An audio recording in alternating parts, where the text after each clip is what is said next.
पास कुछ रखते नहीं। दो जहां की नेमतें हैं उनके खाली हाथों में, हाथ खाली हैं मगर अल्लाह की अता से दो जहां। अस्सलामु अलैकुम वरहमतुल्लाहि वबरकातुहू। दोस्तों, नबी करीम सल्लल्लाहु अलैहि वसल्लम की सादगी पर बहुत ही लाजवाब और ख़ूबसूरत बयान है। आप पहले इस बयान को सुने।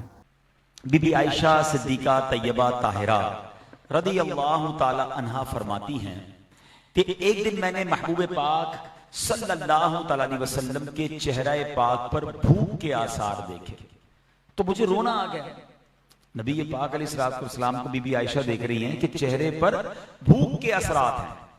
तो कहती मैंने तड़प कर अर्ज किया, या रसूल अल्लाह सल्लल्लाहु अलैहि वसल्लम, आप अपने रब से खाना क्यों नहीं तलब फरमाते कि वो आपको खिलाए? फरमाया, ए आयशा, खुदा की कसम अगर मैं अपने रब से सवाल करूं कि पहाड़ सोने के बनकर मेरे साथ चला करें तो मेरा रब जरूर ऐसा फरमाएगा, पहाड़ों को हुक्म फरमाएगा कि वो सोने के बन जाएं और मैं जमीन पर जहां चाहूं अपने साथ ले जाऊं। लेकिन ऐ आयशा, मैंने दुनिया में पेट भरने की जगह भूख को, मालदारी की जगह फकर को, खुशी की जगह गम को इख्तियार कर लिया है। अल्लाह अकबर। मजीद फरमाया, ए आयशा, बेशक दुनिया ना मोहम्मद अलैहिस्सलाम के लायक है ना आले मोहम्मद के लायक। ए आयशा, अल्लाह पाक उलुल अज़म रसूलों से इस बात पर राजी हुआ कि वो दुनिया में मुश्किलात पर सब्र करें, पसंदीदा चीजों से रुके रहें। फिर मुझे भी अल्लाह पाक ने हुक्म फरमाया, फस्बिर कमा सबरा उलुल अज़्मी मिनर रुसुल। तर्जमाए कंजुल इरफान, तो ए हबीब तुम सब्र करो जैसे हिम्मत वाले रसूलों ने सब्र किया। नबी पाक ने फरमाया, खुदा की कसम मैं जरूर अल्लाह पाक की इताअत करूंगा। खुदा की कसम जैसे उलुल अज़म यानी हिम्मत वाले रसूलों ने सब्र किया, मैं भी यूं ही सब्र करता रहूंगा। और कुव्वत तो सारी अल्लाह पाक की तरफ से है। ऐ मेरे प्यारे इस्लामी भाइयों, बीबी आयशा ने मेरे आका के चेहरे पर भूख देखकर कहा कि हुजूर, आप तो अल्लाह की बारगाह में जो दुआ करते हैं आप दुआ कर दें, अल्लाह खाना भेज देगा। अल्लाह अकबर। आका फरमाते, खाना तो थोड़ी चीज है, मैं दुआ करूं तो पहाड़ सोने के बनकर चलने लग जाए। मगर अब सवाल यह है कि फिर भूख क्यों, फिर गुर्बत क्यों, फिर फकर क्यों? अब यह समझना है। याद रखिए, नबी पाक अलैहिस्सलाम की तबीयत मुबारका में सादगी थी। आपने इस दुनिया में खुद अपनी रिजा से फकर इख्तियार किया, यह समझना बड़ा जरूरी है। हो सकता है यहां कुछ गरीब इस्लामी भाई बैठे हों, खाना पीना कम मिलता हो, लिबास कम हो, घर अच्छा ना हो, है जिंदगी की सहूलियात ना हो। ऐसा बंदा अगर फकर इख्तियार किए हुए है तो वो इख्तियारी नहीं है, वो तो मजबूरी है। वो दुआ करता है, अल्लाह अच्छा घर दे दे, अच्छा लिबास दे दे, अच्छा खाना, वो निकलने की कोशिश कर रहा है उसमें से, ठीक है ना। मगर नबी पाक मालिक जन्नत हैं मगर फकर इख्तियार किए हुए हैं, मगर सादगी इख्तियार किए हुए हैं। जरा गौर करें, मेरे आका वो हैं, आपने मौजूदात सुने होंगे, मेरे आका दुआ फरमाएं तो थोड़ा सा खाना हजारों को खिला दिया करते हैं। हजरत अबू हुरैरा का वाकया याद होगा ना, दूध का एक प्याला था, मेरे आका दुआ फरमा दें वो दूध का एक प्याला 70 सहाबा को पूरा हो जाता था। जिनकी मुबारक उंगलियां अगर प्याले में रख दी जाएं तो नबी पाक हुक्म फरमाए तो उंगलियों से पानी के चश्मे जारी हो जाते जो हजारों लोगों को किफायत कर जाए। अल्लाह अकबर। और खुद नबी पाक का अंदाज क्या है कि कई कई दिन के फाके हैं, जिनके दर का सदका हम खा रहे हैं, जिनके सदके दुनिया पल रही है। अल्लाह अकबर। मेरे आका का घर कैसा सादा, कई कई मंजिलें नहीं थी, कई मरलों या कई कनालों पर मुहीत बड़ा सा महल नहीं था। गर्ज ये कि नबी पाक ने बड़ी सादा जिंदगी अपनाई है। आज दो बातें समझनी हैं कि नबी पाक की लाइफ स्टाइल जो है वो सादा और फकर वाला क्यों है और हमें इससे क्या सबक मिलता है। और दूसरा, दौरान गुफ्तगू उलुल अज़म रसूलों का जिक्र हुआ, हिम्मत वाले रसूलों का जिक्र हुआ। आज इन दो बातों को समझिएगा, बहुत कुछ सीखने को भी मिलेगा। और जिंदगी की मुश्किलात को टैकल कैसे करना है, अपनी मुश्किलात पर सब्र सब्र कैसे हासिल करना है, इंशाअल्लाह वो भी सीखने को मिलेगा। अल्लाह अकबर। मेरे आका रब के हबीब हैं, मालिके जन्नत हैं। आपने ये हदीस सुनी होगी, बुखारी शरीफ की हदीस है, इन्नमा अना कासिमुन वल्लाहु युअती, बेशक अल्लाह अता फरमाता है और मैं तकसीम करता हूं। यानी सारे खजाने तकसीम करने वाले कौन हैं? वो नबी पाक हैं। और खुद हाल क्या है कि कई कई दिन के फाके हैं, है ना कमाल की बात। चले इस हदीस से एक अकीदा भी समझ आ जाए। बाज़ औक़ात लोग कंफ्यूज होते हैं कि आप नबी पाक से क्यों करते हैं, क्यों कहते हैं या रसूल अल्लाह नजर करम फरमाइए, हैं? अल्लाह अकबर। अल्लाह के हबीब खुद फरमा रहे हैं, अल्लाह अता फरमाता है, मैं तकसीम करता हूं। आला हज़रत लिखते हैं ना, इन्ना आतैना कल कौसर, इन्ना आतैना कल कौसर, सारी कसरत पाते ये हैं सल्लल्लाहु। पहले शेर में क्या है? कुरान की आयत। आला हज़रत ने कुरान से साबित किया कि सारी कसरत और कौसर रब ने किसको अता किया? अपने हबीब को अता किया। अब आओ बुखारी की हदीस से शेर सुन लो। आला हज़रत कहते हैं हदीस क्या है? इन्नमा अना कासिमुन वल्लाहु युअती, बेशक अल्लाह अता फरमाता है, मैं तकसीम करता हूं। देखो बरेली के ताजदार क्या लिखते हैं, रब है मोती ये है कासिम, रब है मोती, मोती यानी अता करने वाला, कासिम तकसीम करने वाला। रब है मोती ये है कासिम, रब है मोती और ये है कासिम, रिज़्क़ उसका है खिलाते ये है सल्लल्लाहु।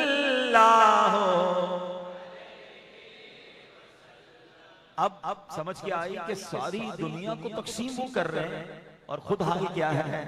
आए है चटाई का बिछौना, कभी खाक ही पे सोना, कभी हाथ का सिहाना, मदनी मदीने वाले, कभी जौ की मोटी रोटी तो कभी खजूर पानी, तेरा ऐसा सादा खाना मदनी मदीने वाले, तेरी सादगी पे लाखों, तेरी आजिज़ी पे लाखों हो सलाम आज जाना मदनी मदीने वाले।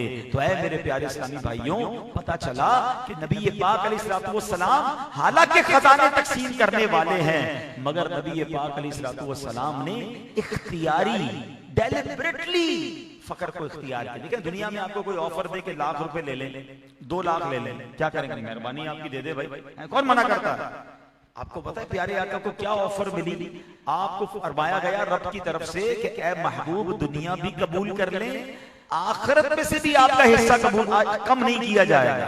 यानी दुनिया में भी आप बादशाहों वाली जिंदगी गुजारें और इन नेमतों की वजह से आखिरत के इनामात में से कोई कमी नहीं होगी। कैसी ऑफर थी? अल्लाह अकबर। मगर सुभान अल्लाह, प्यारे आका ने क्या अर्ज किया? ऐ मालिक करीम, मैं चाहता हूं दुनिया में एक दिन भूखा रहूं तो सब्र करूं, एक दिन खाऊं तो तेरा शुक्र अदा करूं। अल्लाह अकबर। यानी एक दिन खाना है, एक दिन भूखा रहकर सब्र करना है, ये कैसा अंदाज है? अल्लाह अकबर। यहां एक और उलमा ने बड़ी प्यारी बात फरमाई, फरमाते मोहब्बत रसूल की तासीर। वो क्या? याद रखिए हर चीज की तासीर होती है। आग की तासीर क्या है? आग होगी तो जला देगी। खाना खाने से भूख मिट जाती है, तो खाने की तासीर क्या हो गई? भूख मिटा देता है। दवा खाएं तो बीमारी दूर हो जाती है, तो ये दवा की तासीर है। तो मोहब्बत रसूल की तासीर क्या? मोहब्बत इलाही की तासीर क्या? हुजूर गौसे पाक शेख अब्दुल कादिर जिलानी फरमाते हैं, ये आम बंदे का कौल नहीं है, पीराने पीर फरमाते हैं, मोहब्बत इलाही की तासीर आजमाइश है, मोहब्बत रसूल की तासीर फक्र है।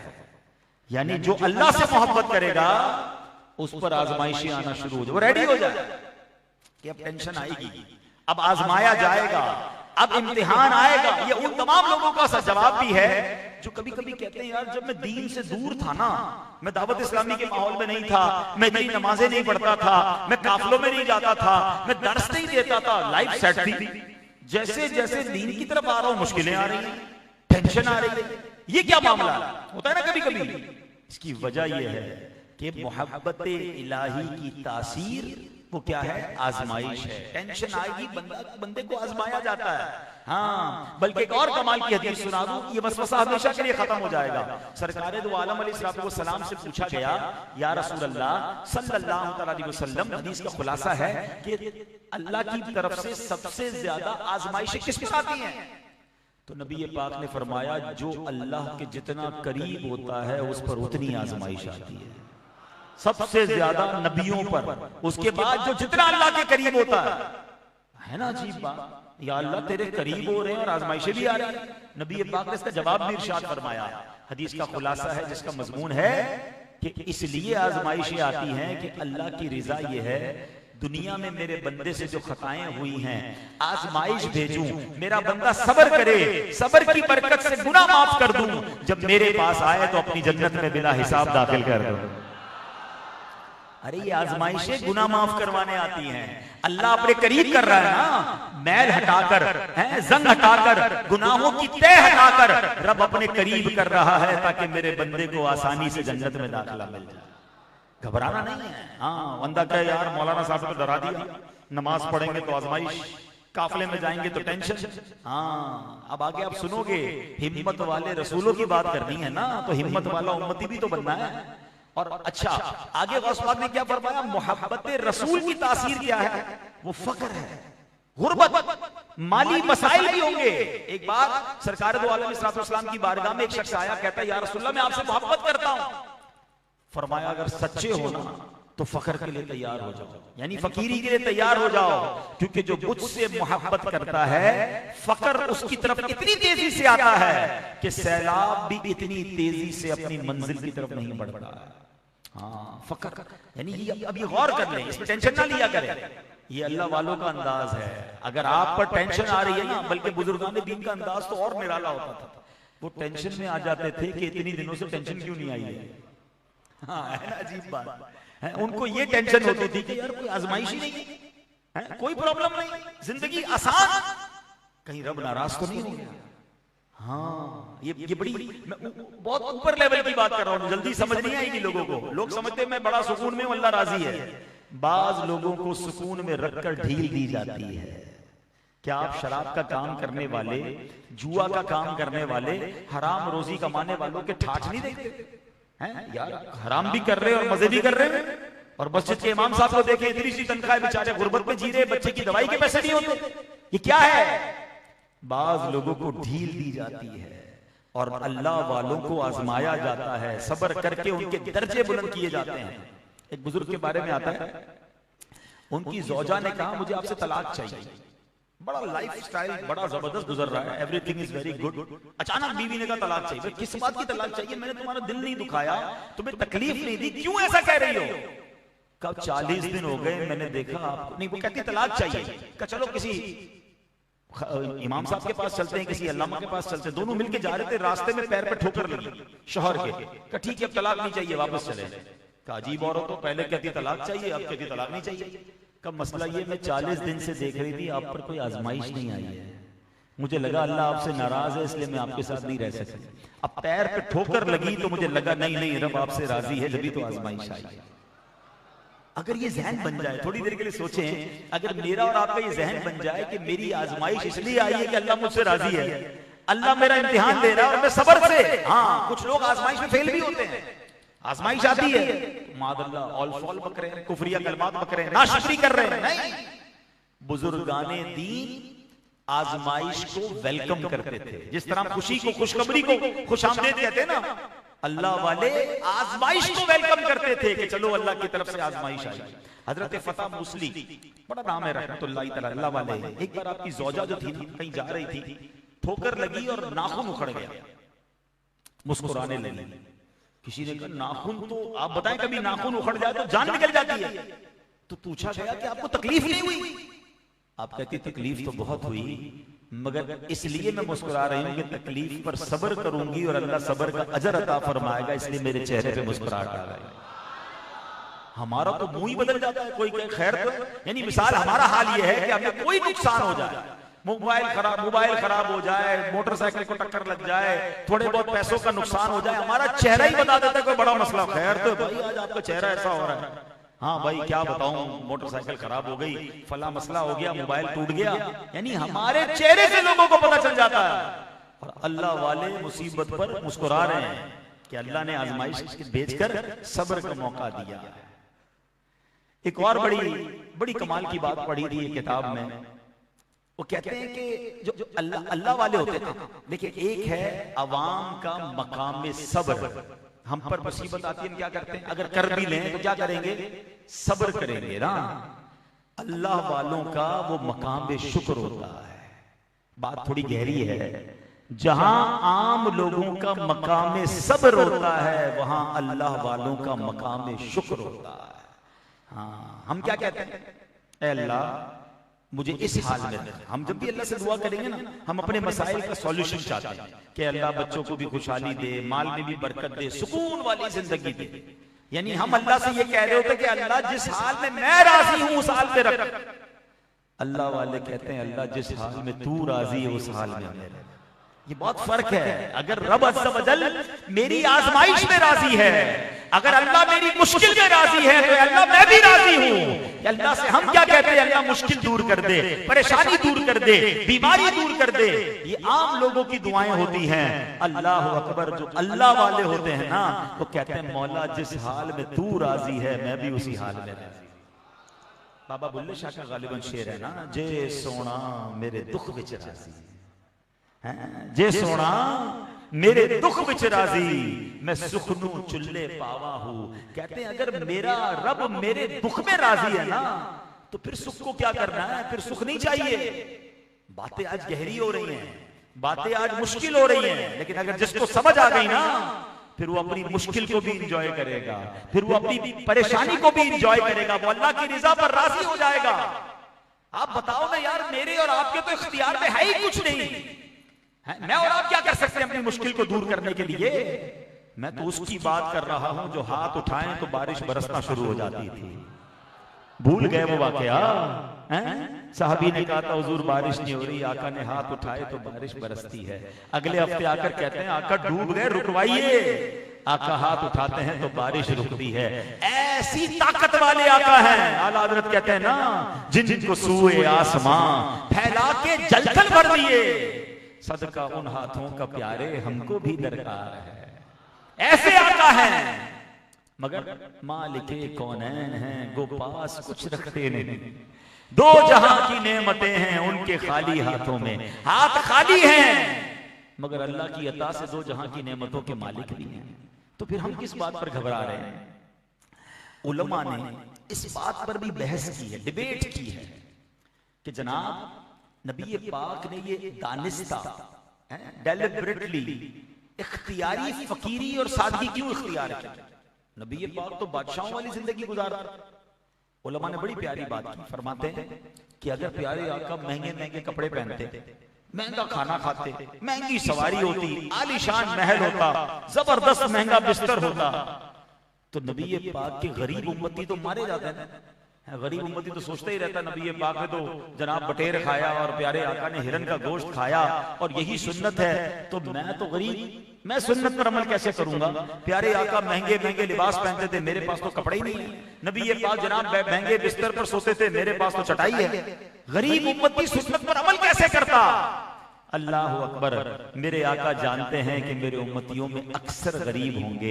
मेरे आका ने खुद सादा जिंदगी गुजारी कि अगर उम्मती चटाई पर सो रहा है तो दिल छोटा ना हो जाए, उसको इत्मीनान हो जाए कि मेरे नबी भी चटाई पर सोया करते थे। अगर उम्मती को एक दिन का खाना नहीं मिला, फाका है, उसे तसल्ली रहे कि मेरे आका वो हैं जो कई कई दिन का फाका करते थे। उम्मती सिर्फ रोटी खा रहा है, सालन नहीं है, तो तसल्ली हो जाए कि मेरे आका वो हैं जो कभी खजूर और पानी पर गुजारा करने लिया करते। अरे उम्मती के पास अगर अच्छा नया लिबास नहीं है तो दिल छोटा ना करे। मेरे आका वो हैं जो जन्नत के खजानों के मालिक हैं, मगर लिबास पर पैबंद लगा हुआ होता था, सादा लिबास पहना करते थे। अल्लाह अकबर, क्या खूबसूरत अदा है मेरे आका की। कितनी सुन्नतें आसान हो गई गरीबों के लिए अमल करने के लिए। हाँ, जो अमीर उम्मती हैं अब वो चाहें तो सादगी इख्तियार करके वो सुन्नत पर अमल कर लें। गरीबों को टेंशन नहीं होनी चाहिए। अल्लाह अकबर, ऐसे प्यारे आका हैं। तो आज ये बात समझ आ गई कि अगर किसी वजह से तंगी है, किसी वजह से फकीरी है, किसी वजह से जनाब नेमतें कम हैं या किसी आजमाइश में हो, तो हिम्मत में रहना और नबी पाक को याद कर लेना। प्यारे आका अलैहिस्सलाम कैसे रोल मॉडल हैं कि ग़ज़वा खंदक के मौके पर क्या हुआ।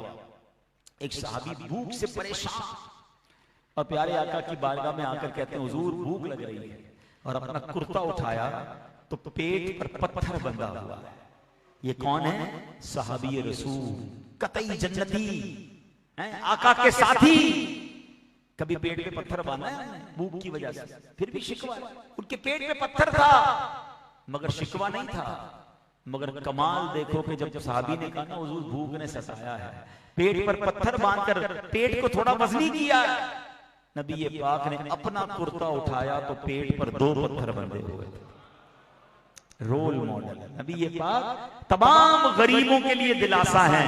मेरे आका तमाम दुनिया में परेशान हाल लोगों के लिए दिलासा है। सो दोस्तों, आपने इस खूबसूरत बयान को सुना, अपना राय ज़रूर दीजिएगा, इस बयान को शेयर कीजिएगा, लाइक कीजिएगा और चैनल को सब्सक्राइब कीजिएगा। और अल्लाह ताला से दुआ करते रहिएगा कि अल्लाह ताला आपको, हमें सबको सादगी और कनाअत वाली ज़िंदगी नसीब फरमाए। सो मिलते हैं किसी और वीडियो में, तब तक अपना ख्याल रखें। खुदा हाफिज़। अस्सलामु अलैकुम व रहमतुल्लाह।